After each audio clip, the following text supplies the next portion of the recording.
guys, what's going on? Third Street Reactions here. We're back. I'm Shane. Zakk. We're back here with Obi-Wan Kenobi, episode 5. Zakk, this is a penultimate episode. We have one more left, and last week we got like a fun little episode. It was like episode 4. Yeah, infiltrated the, I can't remember what it's called now, but it's basically like a prison. Yeah, like an ocean, Fortress Inquisitorius. It's on Nur, which is like a moon in the Mustafar system, or it's a planet in the Mustafar system, and Mustafar, the lava planet's a moon. I can't remember. But infiltrated to rescue Leia. Yeah, and we saw, I think, Kenobi getting his mojo back, right? Mm-hmm. It was like the one episode, besides maybe episode 3, where I felt like, because one of the criticisms of this show is it feels like a long movie, instead of just like, well, this is an episode with a little bit of the big plot, and here's the second episode with a little bit of the big plot. It's like, consider the plot. The overall plot is just the Obi-Wan. Yeah. He's dealing with the PTSD, what have you. Yeah. And the convergence of him and Vader at some point. Yes. I shouldn't say convergence. It's more like they're going to collide. Yeah. So they're building up to that big battle. Yeah. That it's supposed to, we're going to assume, occurred prior to episode 4. Yeah. And it's got to be one of those things where I feel like Obi-Wan has to emotionally try to appeal to the Anakin inside. I don't know, though. I mean, he did that once. I guess he didn't really do it in episode 3, did he? No, he just said... showed up. It's a showdown. Yeah, he was trying to run. Obi-Wan was there to do what he needed to do. Yeah. And literal episode 3.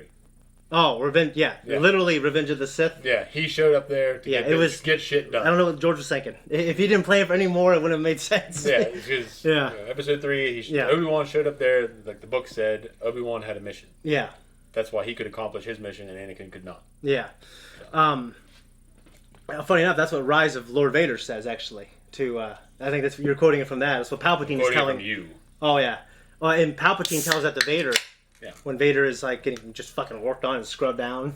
You know what I mean? But anyways, guys, before we jump in, we just want to let you know that we do have the full-length version of this at our Patreon. You can go there right now. You can also see up to 2 weeks early access for most of our non-live shows. Jamie and I are trying to play catch-up. We appreciate you guys. You're helping us out, but now we are going to jump in. Intercepted a transmission on Balnab. I bet she'll die in this episode. It makes sense. It was cool to have his rebreather. That was a cool scene. I forgot all about that fucking shit. Yeah. So that Jedi Fallen Order, the game does that.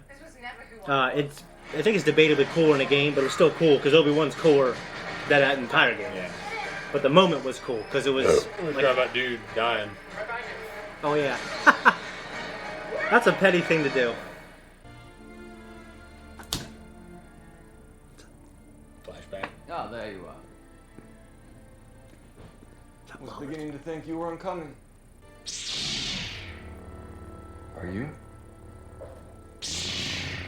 Then let's begin. Dude, that's... Oh, shit. I didn't expect to show that version of Hayden. I thought I would show the long-haired one. To be invited aboard, Lord Vader. Do you think we're on a Star Destroyer? I'm not interested in civilities. Where is he? He never is he? Try to work. Kneel.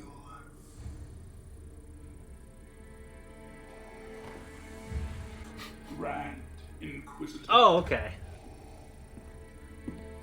She has to die now for other dude to take over. Set a course. Yeah. Oh, I guess you get your job back. Leave for Jabim at once. Dude, he looks really good. I know. I said. Yeah, I know. Fucking good. The best I've ever seen, like the armor, is maybe Revenge, but Rogue One, Rogue One was awesome. in Episode 5. Episode 5 was such a step up from 4.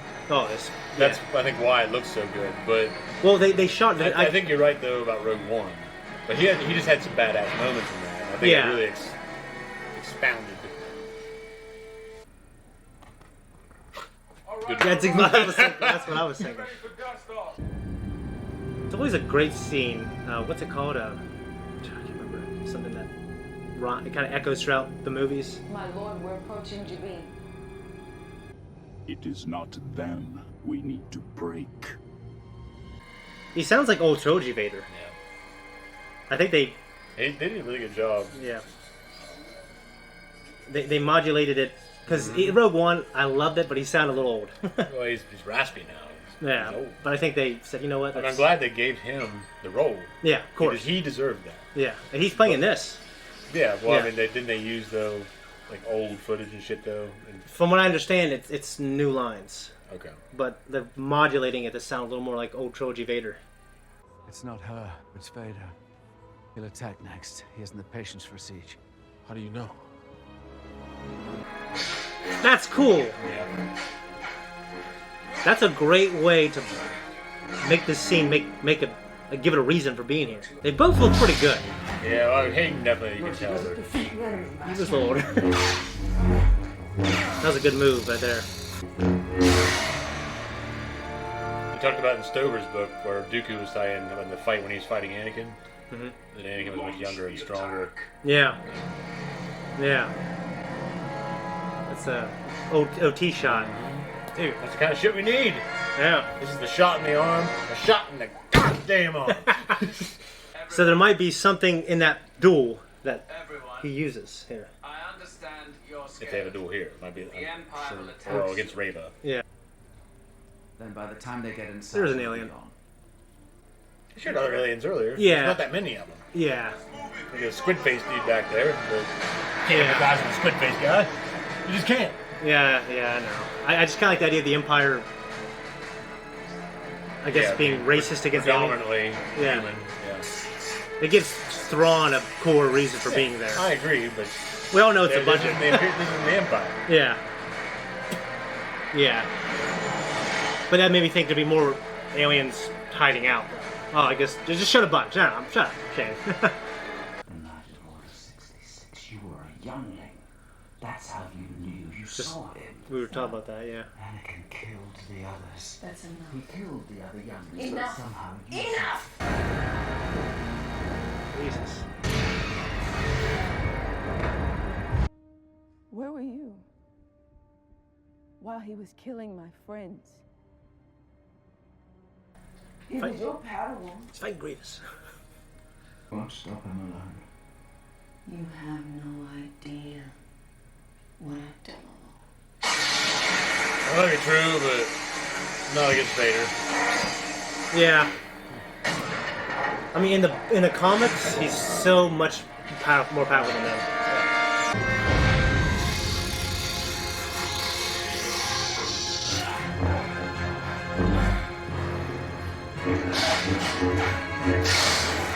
He did the thing.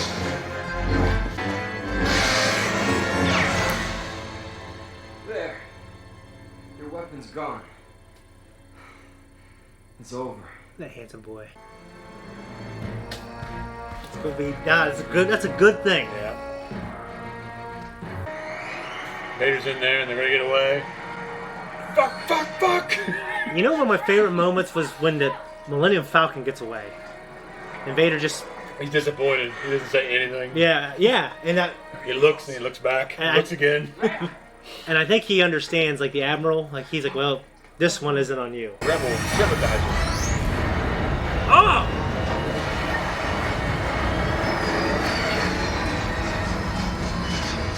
That's fucking cool. Vader's not in there.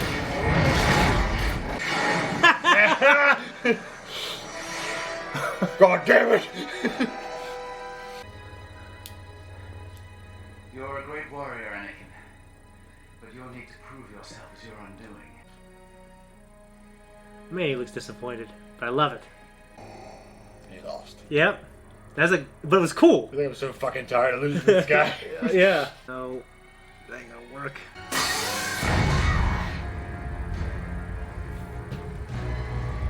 I love when We he's... get a, so we get a saber one this episode, maybe. I'd rather see one instead of this.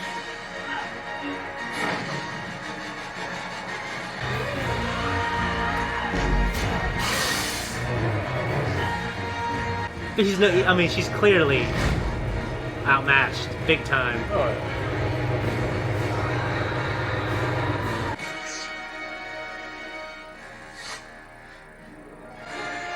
The part of him that needs Yep. to win.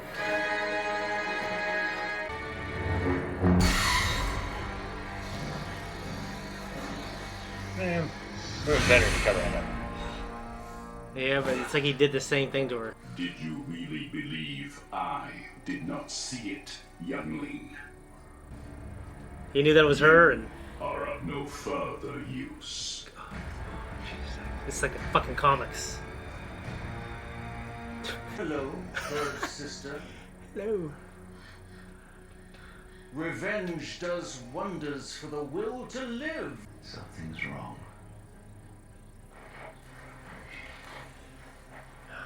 Bail.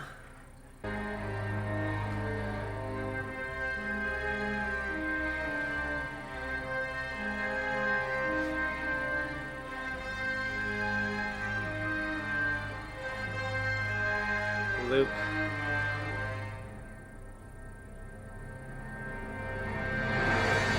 Well, I really, I mean, I love the show, but that was a great episode. it was really good. I mean, all the Vader moments really, I don't call it fan service, but for lack of a better term, but it definitely reminds you of all the old trilogy shit. Yeah, and like stuff in the books and the comics, like, oh, Vader can do all this awesome shit, but he doesn't really do it because they couldn't do the technology back then. The closest we saw was Rogue One. Yeah. I mean, in the canon book, Lords of the Sith, when Palpatine and Vader are fucking on this planet, Vader does insane things. Yeah. And, I mean, that was great. Because you make him be cool, but the one person who knows him, and, and I think canon... And there's a good reason for Obi-Wan to outsmart Vader. Yeah. Because he knows him. But I don't think it made Vader look stupid, either. Because, Well, it made him look impetuous. Yeah, it did a little bit, yeah. It made him look impatient. It made him look sloppy. But those are all things that Anakin was, so Obi-Wan understood the person. Yeah. So, yeah, he was all those things. Yeah. And that ended up caused him to lose his prize. Yeah. So, he just assumed right away, the first thing he saw was the ship leaving. He knew Obi-Wan had escaped. Mm-hmm. And... the other one went away. I thought he'd just go... just grab it again, Well, I mean, it probably took off so quick, though. The other one... Yeah. And there's the idea that, like, when he used the Force to do... Because, I mean, he was kind of struggling. Yeah. So maybe he couldn't do it again. Even, Him's got tired. He could have, yeah. I mean, these are humans, Yeah. But no, so, like you said, Vader, like, the production design of his outfit and him on that bridge of the Star Destroyer gave me the good feels of some good old T moments. Yeah. Okay, so the Anakin Obi-Wan duel. I did not expect them to use that version of Anakin. I always loved the idea of there only being Palpatine and Vader. Yeah. Like, these are the two ultimate badasses that are very hard to be stopped. That's why there's an underground movement. Yeah. To stop this machine that they've created. Yeah. This, destroying the universe. But when you bring in all the Inquisitors and all the Darksiders and all the little puppets that they use, I mean, yeah. I get that it probably had to come to that if you're going to keep the universe alive. Yeah. And it's such a big universe and such a big cash cow that they couldn't let that one go. Yeah. And I do like how they are nothing compared to Vader, and Vader's nothing compared to the Emperor. So it's just like... I know, but it's just like... Because they're there. Yeah. It's kind of like... Well, it's almost like... It takes away from me what I loved about the old series. Yeah. The old trilogy. Yeah. Is you had this ultimate threat. Mm-hmm. And these two guys, the rule of two, and those are the only people that wield lightsabers. Yeah. And everything else was duck and cover and subterfuge and, cat and mouse. Like Rogue One. And, yeah, and then there were some guys, they're trying to bring up hope, and they train Luke, and eventually he does use a lightsaber. Yeah. And there was something about that. There was a charm to it. When everyone's fucking whipping lightsabers out, like they're goddamn rubber dongs, like, whoa, we're here to fight, and like, wiffle ball bats and shit. Like, it takes away the charm for me. I get the original trilogy because that was at a time when the Jedi were at their height. So they were maybe not their height, but the Republic was at, You mean the prequel trilogy? Yeah, I'm sorry. Yeah. I said original. Yeah, you did. But no, I get what you meant. I agree. And I will say that I think in other mediums you would like the Inquisitors more. At least how they're presented. Well, it's the idea. I mean, I'm not saying that someone's performance is lackluster or lesser because of my opinion. Yeah. My opinion is just in the story itself. I mean, I know this shit's going to grow. Yeah. That's just how it works. It's kind of like Lord of the Rings and what's going on with the Amazon series. I'm wondering how much they're going to expound and grow that and veer off from everything. Because Tolkien's given the world like a fucking Bible. Yeah. The Silmarillion. Yeah. And Lord of the Rings is like a tomb of fucking knowledge of his own little world. And then you have The Hobbit, and you have fucking Jesus, I can't fucking remember it now. But there's some other shit in there that I'm not drunk, but I'm a little too inebriated to remember. So the really hot day today. Yeah, it is. You want to wrap it up soon, by the way? Okay. I'm sorry. Well, point is, the way they've grown this universe. I mean, I know a lot of people love it for their own reasons, but for me, it's like I loved how the old series was kind of close to the chest. Yeah. And now it's grown out from that, and I have to pick and choose what I like. No, I get that, and I kind of do this like the same thing. I guess, and there's a good reason for it, but I think the shows in general, and it benefits the Book of Boba Fett and the Mandalorian, but like the sense of scale is smaller, and I know we're telling a smaller, more personal story, but when you start to bring in the big players, sometimes the smaller scale like can kind of give it a disservice a little bit. Well, like, this show's a very small scale show. When they were trying to breach the door, when they were trying to breach the door, there's a movie that you haven't seen in the sequel trilogy where that moment is just cinematically bigger and production better. Yeah. And it was just like, okay, well, this is a show. It's a smaller thing. It's just Reva. It's not like, I mean, I can't really spoil anything, but there's story reasons for it. But I figured with like Vader wanting to capture Obi-Wan, like everything would be used at that moment. You know what I mean? Mm-hmm. But then again, that takes place in the future, so the technology, the gun that they're using is bigger and better. So I don't know. No, I hear what you're saying, but overall, I thought this one was. Well, it's like I still enjoy Star Wars. Yeah, I do. I'm not trying to take a shit on it. Yeah, I just feel like it's grown. There's more hands in the cookie jar. Yeah, cooks in the kitchen, and too many cooks in the kitchen. You're right. That's a better expression. I like the cookie jar. It's a new one. I haven't heard that. I love cookies. So. Yeah, but that you're taking from it. So I guess in a sense, both of them are pretty true and they're comparable. Yeah. But we need to wrap this shit up because we got other shit to do, and I can't rant forever. Yeah. So. We liked it. I thought it was a great one. I personally, I'm glad they surprised me with that flashback, and they surprised me with Reva going against Vader. The Vader stuff was great. Sometimes when you see him be fast, sometimes I feel like they kept it short. That's a good thing. Guys, make sure you go to our Twitter and do Obi-Wan Kenobi Q&A, and it's going to pop up right here. And other than that, I think we're done. Thanks, everyone, for tuning in. If you like what we do here, you can like and you can subscribe. If you don't like what we do here, you can not like and you can not subscribe. You can find us on Instagram and you can find us on Twitter. You can also hit that little like button down below, or you can also, what's the thank you button? You can leave us a little money. If you don't want to, you ain't got to. You can even try to troll us and we'll troll you back, and we don't give a fuck.